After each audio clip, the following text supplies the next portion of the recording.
आज के देखाबो माशरूम मसाला। এই মাশরুম মশলা রেস্টুরেন্ট স্টাইলে কত সহজে অল্প উপকরণে তোমরা ঘরে তৈরি করে নিতে পারবে সেই রেসিপিটাই আমি আজকে তোমাদের সঙ্গে শেয়ার করব। রুটি, লুচি, পরোটা, ভাত যে কোনো কিছুর সাহায্যে কিন্তু নান খুবই ভালো লাগে খেতে। মাশরুম যারা খেতে ভালোবাসো তাদের অবশ্যই এই রেসিপিটা ভালো লাগবে। তো দেখতে থাকো আমি কিভাবে এই মাশরুম মশলা খুব সামান্য উপকরণে ঘরে থাকা উপকরণে তৈরি করে নিলাম। এখানে আমি মাশরুম নিয়ে নিয়েছি 400 গ্রাম পরিমাণে। মাশরুমটাকে আমি জলে ভিজিয়ে রেখেছি। উপরে দেখো সার, কম্পোস্ট এগুলো দেওয়া হয়, সেই জন্য দাগগুলো পড়েছে। এগুলো আমাকে তুলে নিতে হবে, সেই জন্য ভালো করে জল দিয়ে ধুয়ে প্রথমে আমি তারপরে নুন দিয়ে একটু ডলা দিলেই কিন্তু এই উপরের অংশগুলো উঠে যাবে। মাশরুমটাকে ভালো করে পরিষ্কার করে আমি কেটে টুকরো করে নিয়েছি। এবার ম্যারিনেট করে নেব। দিয়ে দিলাম সামান্য একটু পরিমাণ লাল লঙ্কার গুঁড়ো, একটু হলুদ গুঁড়ো, একটু নুন দিয়ে দিলাম, সামান্য একটু গরম মশলার গুঁড়ো দিয়ে দিলাম, ঘরে তৈরি গরম মশলা আছে, আর 1 টেবিল স্পুন আমি এখানে টক দই দিয়ে দিলাম। এবার সমস্ত উপকরণগুলো দিয়ে আমি ভালো করে হাতের সাহায্যে মেখে নেব। সামান্য একটু রিফাইন তেল যোগ করে দিলাম যাতে মাশরুমের গায়ে ম্যারিনেশনটা ভালো করে লেগে যায়। আমার হাতটা অবশ্যই ভালো করে ধোয়া আছে, কারণ এটা একটা হেলদি হ্যাবিট। রেস্টুরেন্ট থেকে আমরা অনেক সময় মাশরুম মশলা খেয়ে থাকি, এটা কিভাবে সহজেই ঘরে তৈরি করে নিতে পারবে সেটাই আমি তোমাদের সঙ্গে আজকে শেয়ার করে দিলাম।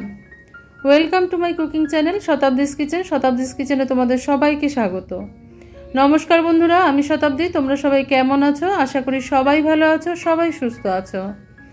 একটা কড়াই আমি চাপিয়ে দিয়েছি, দেখো এর মধ্যে দিয়ে দেবো রিফাইন অয়েল। আমি রান্নাটা রিফাইন অয়েলে করছি, তোমরা চাইলে কিন্তু এর বদলে বাটার, ঘি বা সর্ষের তেলেও করে নিতে পারো, কোনো সমস্যা নেই। ফোড়নে আমি 2টো শুকনো লঙ্কা দিয়ে দিলাম ফাটিয়ে, একটা তেজপাতা, একটা লবঙ্গ নয় দারচিনি, আর কয়েকটা ছোট এলাচ, 3-4টে ছোট এলাচ দিয়ে দিলাম। লবঙ্গর এখানে কিন্তু কোনো প্রয়োজন নেই, চাইলে কেউ তার বদলে একটা কালো এলাচ দিতে পারো বা বড় এলাচ যেটাকে বলা হয়। আমি এখানে সেটারও ব্যবহার করিনি, কারণ যে জিনিসগুলো আমাদের ঘরে অ্যাভেলেবেল সবসময় সেটা দিয়ে আমি দেখাবার চেষ্টা করেছি। এরপর দিয়ে দেবো গোটা জিরে ফোড়নে। সামান্য একটু গোটা জিরে আমি এখানে দিয়ে দিলাম ফোড়নে। ফোড়নটা থেকে যখন ভাজার একটা সুন্দর গন্ধ বের হবে সেই পর্যন্ত আমাদের অপেক্ষা করতে হবে।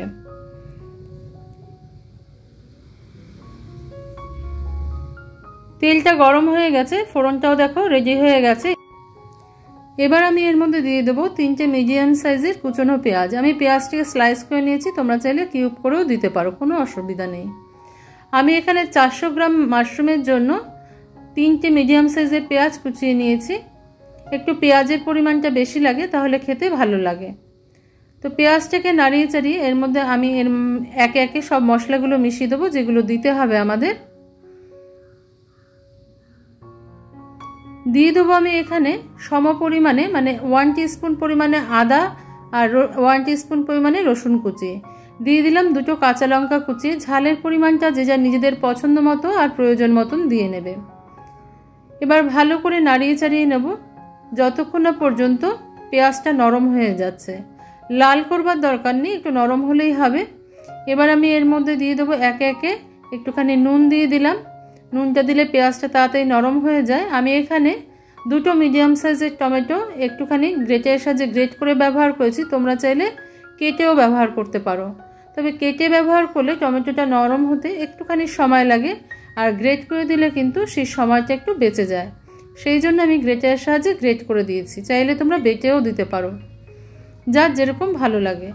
আমি এই প্রসেসটা ফলো করেছি, কারণ এই প্রসেসটাই করলে কিন্তু রান্নাটা একটু তাড়াতাড়ি হয়ে যায়। এমনি মাশরুম রান্না করতে কিন্তু খুব বেশি সময় লাগে না, সেই জন্য আমি এইভাবেই করলাম।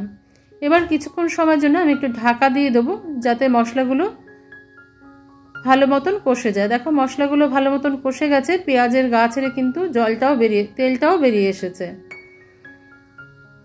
এবার আমি এর মধ্যে গুঁড়ো মশলা কিছু অ্যাড করে দেবো। রেগুলার গুঁড়ো মশলা যেগুলো থাকে দিয়ে দিলাম 1 চা চামচ পরিমাণ ধনের গুঁড়ো, দিয়ে দেবো 1 চা চামচ পরিমাণ জিরের গুঁড়ো,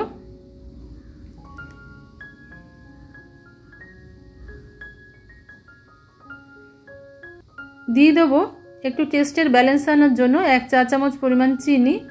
যদি চিনিটাকে অ্যাভয়েড করতে চাও করতে পারো, তবে চিনিটা দিলে কিন্তু খেতে ভালো লাগে। টেস্টের একটা ব্যালেন্স আসে। দিয়ে দিলাম সামান্য হলুদ গুঁড়ো, আর এখানে আমি ঝাল লঙ্কার গুঁড়ো 1 চা চামচ পরিমাণে দিয়ে দিলাম। তোমরা চাইলে কাশ্মীরি রেড চিলি পাউডার ব্যবহার করতে পারো, তবে আমি এখানে ঝাল লঙ্কার গুঁড়ো ব্যবহার করেছি।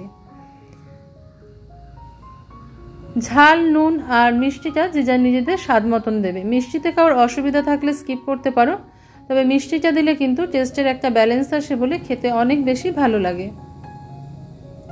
খুব সাধারণভাবে আমি তোমাদের দেখিয়েছি কিভাবে মাশরুম মশলা ঘরে তৈরি করে নিতে পারবে খুব সহজেই। এবার ম্যারিনেট করে রাখা মাশরুমটা আমি এর মধ্যে দিয়ে দেবো।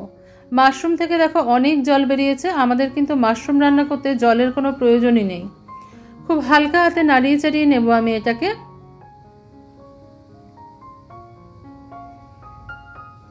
এবার আমি একটা ঢাকা দিয়ে কিছুক্ষণ সময়ের জন্য এটাকে রান্না করতে দেবো। এটা কুক হতে 5 থেকে 10 মিনিট সময় লাগবে। দেখো মাশরুমটা কষে গেছে আর কীরকম জল বেরিয়েছে, তেলটাও কিন্তু গা থেকে ছেড়ে এসছে। আমাদের কিন্তু এখানে এক্সট্রা কোনো জলের প্রয়োজন নেই। এবার আমি 6-7টা কাজু বাদাম একটু জলের সাহায্যে বেটে রেখেছিলাম, সেটা অ্যাড করে দিলাম এর মধ্যে। এই কাজু বাদাম বাটাটা দিলে এই মাশরুম মশলার স্বাদটা কিন্তু অনেক গুণ বেড়ে যায়। তা হাতের কাছে থাকলে অবশ্যই দেওয়ার চেষ্টা করবে, এটা কিন্তু মেন ইনগ্রিডিয়েন্ট। তো কাজু বাটাটা দিয়ে আমি ভালো করে আবারও হালকা হাতে একটু মিশিয়ে নেব। এবার কিন্তু আমি আর ঢাকা দেব না, খোলা অবস্থায় কয়েক মিনিট আমি এটাকে রান্না করে নেব। এবার দিয়ে দিলাম হাতে ঘষে রাখা কিছুটা কসুরি মেথি। রোস্ট করতে হবে না, বিনা রোস্টেই হবে, এমনি হাতে একটু ঘষে দিয়ে দিলেই হবে। তাতে কিন্তু এর ফ্লেভারটা অনেক বেশি ভালো হয়। কসুরি মেথিটা দিয়েও আমি কিছুক্ষণ সময় একটু নাড়িয়ে চাড়িয়ে নেবো। হালকা হাতে নাড়বে, মাশরুম যেহেতু খুব নরম হয় সেজন্য একটু হালকা হাতে নিয়ে নেবে। দিয়ে দিলাম 1 টেবিল স্পুন মতন বাটার। এই বাটারটা দিলে কিন্তু গন্ধটা খুব সুন্দর ছাড়ে, অবশ্যই দেওয়ার চেষ্টা করবে। বাটারটা প্রত্যেকের ঘরেই থাকে, বাটারটা দিলে অনেক বেশি ভালো লাগে। দিয়ে দিলাম একটা কাঁচা লঙ্কা, দেখো আমি চিড়ে রেখেছিলাম, এটা একটু দেখতে ভালো লাগবে বলে আমি দিয়ে দিলাম এর মধ্যে। আজকের রেসিপিটা ভালো লাগলে লাইক, শেয়ার, কমেন্ট, সাবস্ক্রাইব করতে একদমই ভুলে যাবে না। যারা এতক্ষণ পর্যন্ত ধৈর্য ধরে এই রান্নাটা আমার সঙ্গে দেখলে তাদেরকে অসংখ্য ধন্যবাদ। এবার আমি কিছুক্ষণ সময় রেস্টে রেখে দেবো এটাকে। এটা কিন্তু আমাদের তৈরি হয়ে গেছে। রেস্টে রাখার পর কিছুক্ষণ সময় বাদে দেখো এইরকম দেখতে হয়েছে। এবার আমি একটা প্লেটে তুলে সার্ভ করে নেব। রুটি, লুচি, পরোটা, ভাত, নান সব কিছুর সঙ্গে খেতে কিন্তু এটা অসাধারণ লাগে। বাড়িতে অবশ্যই একবার ট্রাই করতে পারো যারা মাশরুম ভালো খাও। দেখো এটার কালারটাও কত সুন্দর এসেছে। তো নিজেরা একবার বাড়িতে তৈরি করলে তবেই কিন্তু বুঝতে পারবে এটা কত সুন্দর হয় খেতে। আজকে তাহলে এই পর্যন্তই বন্ধুরা, দেখা হচ্ছে পরের দিন অন্য কোনো রেসিপি নিয়ে তোমাদের সঙ্গে। তোমরা সবাই ভালো থেকো, সুস্থ থেকো।